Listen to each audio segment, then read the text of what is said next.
Una sa lahat,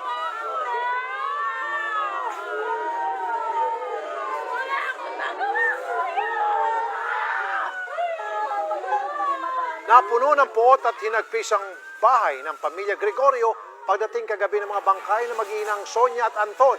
Sinalubong sila ng kanilang mga mahal sa buhay na hindi pa rin matanggap ang sinapit na mag-ina sa kamay ng pulis na si Senior Master Sergeant Jonel Nuesca. At ngayong Pasko, wala nang higit pang regalo para sa kanila kundi hustisya. Nangangamba para sa kanilang kaligtasan ng pamilya Gregorio kasunod ng pagpaslang sa dalawang miyembro ng kanilang pamilya. Pero sa kabila ng pagluluksa, nanawagan pa rin ang kanilang padre de pamilya na itigil na ang pag-atake sa anak ni Senior Master Sergeant Jonel Nuesca. Nasa frontline ng balitang yan si Justine Punsalang. Sa harap ng labi ni Anton Gregorio, bumuhos ang pagdadalamhati ng kanyang kinakasama na si Ronaldin Carriaga. Setyembre pa huling nagkita ang dalawa, pati ang kanilang 1 taong gulang na anak. Pero ang masaya sanang reunion ng pamilya ngayong magpapasko na uwi sa trahedya dahil sa pamamaril kay Anton at kanyang inang si Sonia. Masakit po. Ang gusto niyang hilingin sa akin, makasama niya yung pamilya nitong Paskong ito. Pinangakuan ko naman siya, sige, kaya kitang ihatid sa pamilya mo. Hindi rin makapaniwala si June Rufino sa sinapit ng kanyang pinsan. Hanggang ngayon, hindi niya matitigan ang mga labi ng mahal sa buhay. Minsan po kasi, sa umaga pa lang yan, ginigising niya na ako minsan.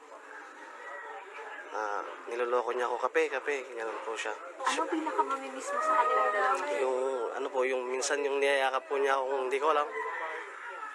Nakatalikod po ako. Nilalambing po niya ako.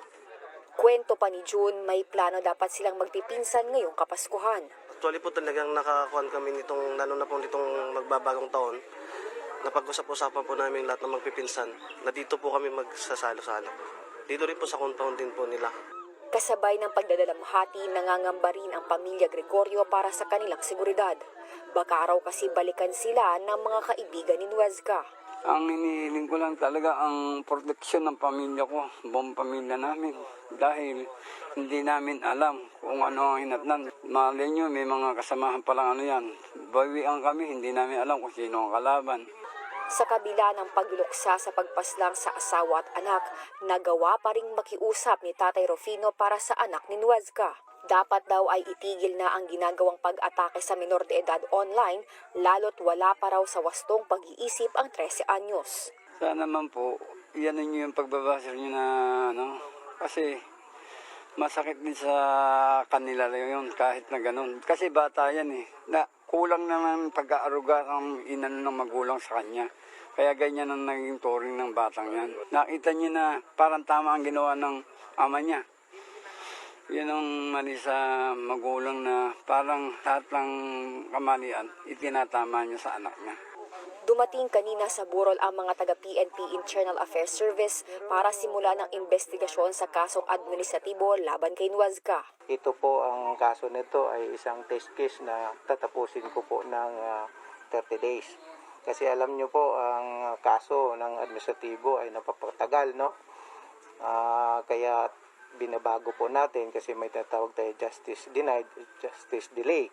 Pangalawa, habang tumagal yung pong kaso, yung mga salarin ay nagsasahod pa. Kaya lugi po yung gobyerno dyan. Nagpunta din ang DSWD para magbigay ng tulong gaya ng livelihood assistance at pagsama sa kanila sa 4Ps. Dumating din ngayong araw ang tulong mula kay Idol Raffy Tulfo. Kabilang dito ang pagsagot sa pagpapalibing at tulong pangkabuhayan sa naiwang pamilya, pagpapagamot sa sakit sa puso ng kinakasama ni Anton at private lawyer na tutulong sa kasong isinampa laban kay Nuesca. Nagbabalita mula sa frontline, Justine Punsalang, News 5.